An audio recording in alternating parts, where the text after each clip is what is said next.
beaucoup de rencontres avec des dirigeants. On a 111 entreprises qui sont présentes, leurs dirigeants qui sont présents sur le face aux dirigeants. 16 réunions d'actionnaires qui auront lieu avec Isabelle Cochet, Patrick Pouyanné, Pierre-André de Chalendar et j'en passe.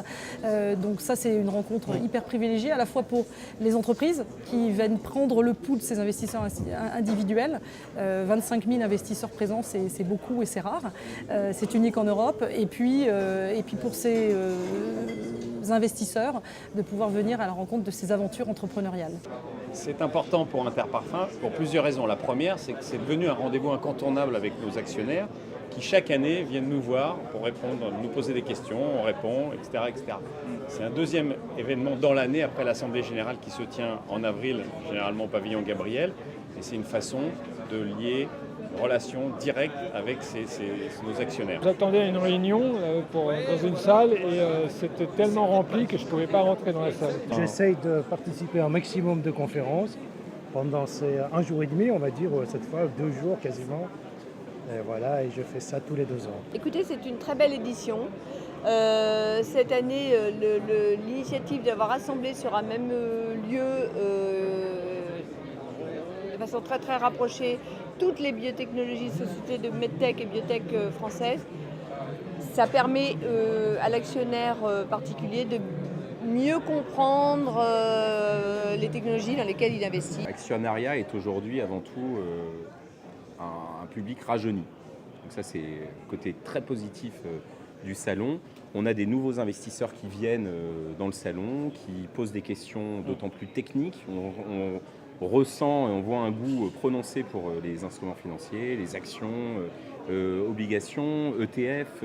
Beaucoup de monde.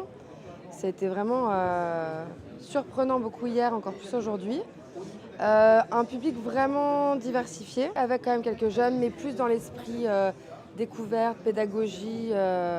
Je découvre la bourse, comment faire. Les nouveautés de ce salon, elles sont surtout axées pour essayer de convaincre les investisseurs de demain, qui sont les jeunes de 25 à 40 ans. C'est un enjeu parce que y a toujours un enjeu de renouvellement de l'actionnariat individuel pour les entreprises, bien évidemment. Donc nous, il faut qu'on accompagne nos exposants dans cette démarche-là. Qu'on a eu une érosion du nombre d'actionnaires sur les 12 ou 15 dernières années. Donc comment favoriser l'investissement d'entreprise, comment redorer le blason de cet investissement d'entreprise, je pense que c'est un enjeu et ça passe évidemment par les populations et les jeunes de demain. Ils ont un peu deux soucis dans le fait d'investir en entreprise. Le premier, c'est de se dire ce sont des liquidités que je n'aurai pas parce que si je mets mes sous dans une entreprise, voilà. Et puis le deuxième, c'est la méconnaissance des mécanismes de la bourse. Donc comment je peux m'y prendre pour investir dans une entreprise.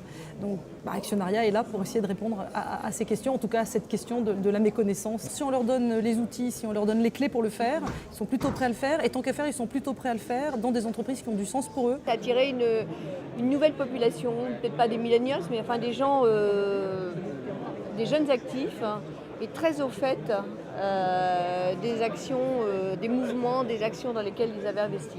On a une petite partie de nos clients et des personnes qui viennent sur notre stand qui ont entre 22 et 30 ans à peu près. On sent une recrudescence, un regain d'intérêt de la part des particuliers pour la bourse, c'est tant mieux.